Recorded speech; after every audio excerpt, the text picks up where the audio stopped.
जानकी के पति का देहांत तंबाकू के कारण होने वाले कैंसर से हो गया था। वो अपने पीछे पत्नी और 3 बेटियां छोड़ गया।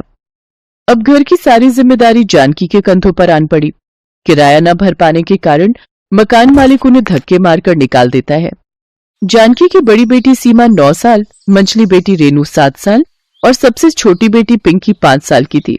सारा दिन यहाँ वहां भटकने के बाद वो एक पेड़ की छांव में बैठ जाती है। तभी सबसे छोटी बेटी पिंकी उससे कहती है, माँ बहुत जोरों की भूख लगी है, कुछ खाने को दो ना माँ। माँ भूख के मारे पेट में दर्द हो रहा है। माँ चल चल कर हमारे पैर भी दुखने लगे हैं और पेट में चूहे भी कूद रहे हैं, कुछ खाने को दो ना माँ। बाबा के जाने के बाद हमें कितनी परेशानियां हो रही हैं। तुम चिंता मत करो मेरी बच्चियों, बस थोड़ा और आगे चलो, शायद वहां हमें कुछ मिल जाए। माँ मैं और नहीं चल पाऊंगी, मैं थक गई हूँ। मेरी बच्ची तू मेरी गोद में आजा। कुएं से उन सबको पानी पिलाने के बाद जानकी उन्हें मंदिर के बाहर लगे भंडारे से खाने को देती है, लेकिन तभी रेनू कहती है, पंडित जी और खाने को दो ना, बहुत भूख लगी है। मैं तुझे पहले ही 3 बार खाने को दे चुका हूँ, अब क्या ये सारा भंडारा तुम लोग ही खाओगे, औरों को ना बांटे? हमें सच में बहुत भूख लगी है, बहुत दिन से खाना नहीं खाया ना। पंडित जी मैं आपके आगे अपनी झोली फैलाती हूँ, मेरे बच्चों को और खाना दे दीजिए, न जाने अगला खाना इन्हें कब नसीब हो। पंडित उन्हें बाहर निकाल देता है। तभी बहुत जोरों की बारिश शुरू होती है। जानकी अपने बच्चों को पेड़ के नीचे खड़ा कर देती है। माँ मुझे बहुत ठंड लग रही है, माँ इसे तो तेज बुखार है। हे भगवान तू ये मेरे बच्चों को कैसे दिन दिखा रहा है, कम से कम मेरे बच्चों को एक छत तो नसीब हो। मेरी मदद कीजिए भगवान, मेरी मदद कीजिए। तभी जानकी की नजर सामने रखी पाइपलाइन में जाती है। वो अपने सभी बच्चों को जल्दी से उसके अंदर ले जाती है। मेरी बच्चियों आज से यही हमारा घर है। बारिश बंद होते ही जानकी रूखा सूखा कचरा उठाकर आग जलाने के लिए जाती है। तभी एक आदमी उसको टोकते हुए कहता है, अरे बहन ये तुम क्या कर रही हो, इसको जलाओ मत और सामने जो दुकान है वहाँ ले जाकर बेच दो, इसके तुम्हें 20 रुपए मिल जाएंगे। ये कैसी बातें कर रहे हैं आप भाई साहब, भला कचरे के पैसे? हाँ मैं सच कह रहा हूँ। जानकी वो कचरा ले जाकर सामने वाली दुकान में बेच देती है, जिससे उसे 20 रुपए मिलते हैं। उन पैसों से वो खाना खरीद कर लाती है और बच्चों को खिला देती है और खुद भी खाती है। जानकी मन ही मन सोचती है, क्यों ना मैं कचरा बिनने का ही काम करूं, इससे मैं थोड़े पैसे कमा लूंगी, जिससे अपने बच्चों के लिए खाना ला पाऊंगी और अपनी रेनू के लिए दवाई भी। माँ तुम कहाँ जा रही हो? कचरा बिनने जा रही हूँ बेटा, शायद थोड़े और पैसे मिल जाए। माँ मैं भी तुम्हारे साथ चलती हूँ। ठीक है, और पिंकी बेटा तुम रेनू के साथ यहाँ रुको, हम दोनों अभी आती हैं, तुम उस पाइपलाइन में ही रहना और कहीं जाना मत। दोनों माँ बेटी कचरा ढूंढने लगती हैं और उसे दुकान में बेच आती हैं, जिससे उन्हें थोड़े पैसे मिल जाते हैं। जानकी रेनू के लिए दवाई खरीद कर लाती है और उसको देती है। अब हर रोज इसी तरह कचरा बिनकर वो अपना गुजर बसर करने लगती है। एक दिन जानकी को कूड़ा बिनते हुए सोने की चेन मिलती है, जिसे बेचकर वो किराए पर एक कमरा लेती है और राशन लाकर बच्चों के लिए चूल्हे पर खाना बनाने लगती है। साथ ही कचरा ढूंढ ढूंढ कर घर खर्च चलाती है। ऐसे ही 14 साल बीत जाते हैं और तीनों बेटियां बड़ी हो जाती हैं।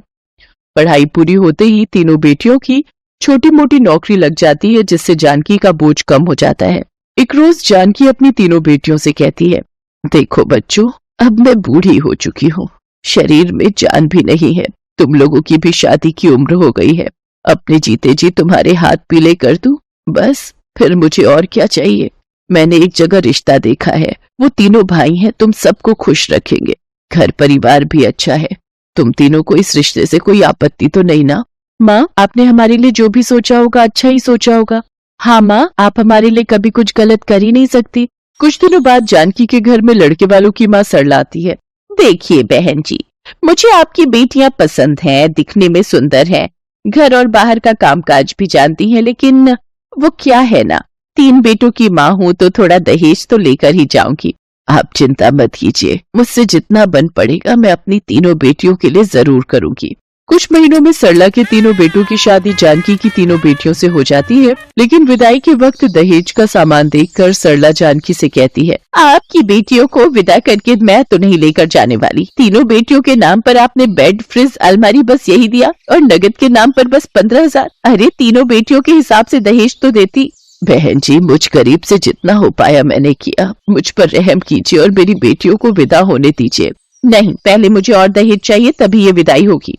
जानकी आस पड़ोस रिश्तेदारों से पैसों की भीख मांगने लगती है, लेकिन कोई भी उसे पैसे नहीं देता। ये देख जानकी की तीनों बेटियों की आंखें भर आती हैं और वो कहती हैं, माँ जी, हमारी माँ ने हमें बड़ी ही मुश्किलों के साथ पाला पोसा है, और वैसे भी दहेज लेना और देना दोनों ही अपराध है। वो सब मैं नहीं जानती। माँ जी, क्या आपके बेटे इतने नाकारा हैं कि उन्हें दहेज की जरूरत है? रेनू बिल्कुल ठीक कह रही है माँ, हम नाकारा नहीं है जो हमें दहेज चाहिए। हम खुद कमाकर सब सामान ले सकते हैं। माँ ने इन सबको कितनी मुश्किलों से पाला है। कचरा बीन कर सालों तक गुजारा करना बड़ी हिम्मत का काम है। माँ, एक बूढ़ी माँ अपने 3 कलेजे के टुकड़े आपको दे रही है, फिर उनसे आपको दहेज की क्या जरूरत है? मुझे माफ कर दो मेरे बच्चों, लालच ने मेरी आंखों पर पट्टी बांध दी थी। अब मुझे कोई दहेज नहीं चाहिए। सबसे अनमोल तो तुम तीनों लक्ष्मियां हो जो मेरे घर को संभाल कर रखोगी। चलो बेटा, मेरी तीनों बहुओं को ले चलो।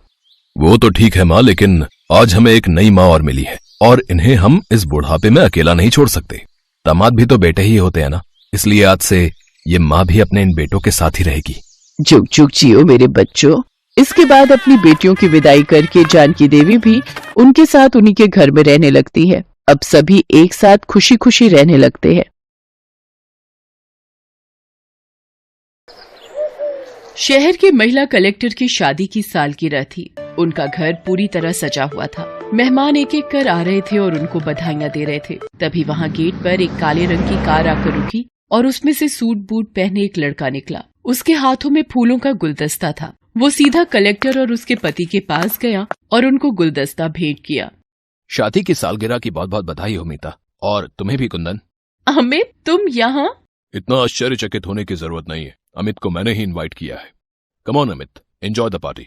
फिर कुंदन अमित को बाकी मेहमानों से मिलवाने ले गया। उस रात अमित को अपने घर देखकर जितनी उथल पुथल मीता के मन में मच रही थी, उससे कहीं ज्यादा उथल पुथल मीता को सामने देखकर अमित के मन में मच रही थी। अमित को मेहमानों से मिलाने के बाद कुंदन नए आने वाले लोगों के स्वागत के लिए वहाँ से चला गया था। अमित अकेला एक खाली टेबल पर बैठा हुआ था। उसके दिमाग में पुरानी यादें रह रह कर चोट मार रही थी। ये सब कुछ, ये हंसता खेलता संसार उसका हो सकता था। कुंदन की जगह आज वो हो सकता था, मगर लालच के भूत ने उसे ऐसी जगह लाकर खड़ा कर दिया था जहाँ उसके हिस्से में सिर्फ अकेलापन था। अमित जैसी पुरानी यादों में खो सा गया। बात कई साल पुरानी है। अमित, कुंदन और मीता एक ही कॉलेज में पढ़ते थे। अमित शहर के जाने माने रईस मंगतराम का बेटा था। मीता के पिता एक मामूली क्लर्क थे और कुंदन के माता पिता दोनों का ही काफी समय पहले देहांत हो चुका था। वो छोटी मोटी नौकरियां कर अपनी पढ़ाई का खर्चा निकालता था। अमित और मीता एक दूसरे से प्यार करते थे। फाइनल ईयर के एग्जाम होने वाले हैं। इसके बाद कॉलेज खत्म हो जाएगा। क्या तुमने अपने पापा से बात की हमारी शादी के लिए? अरे इसमें बात क्या करना है, मेरी पसंद मेरे पापा की पसंद है। मैं इसी रविवार को अपने पापा के साथ तुम्हारे घर आ रहा हूँ, तुम्हारा हाथ मांगने। सच? और क्या, मैं मजाक थोड़ी ना कर रहा हूँ। कहीं तुम्हारे पिता ये तो नहीं कहेंगे ना कि शादी के बाद पढ़ाई लिखाई बंद?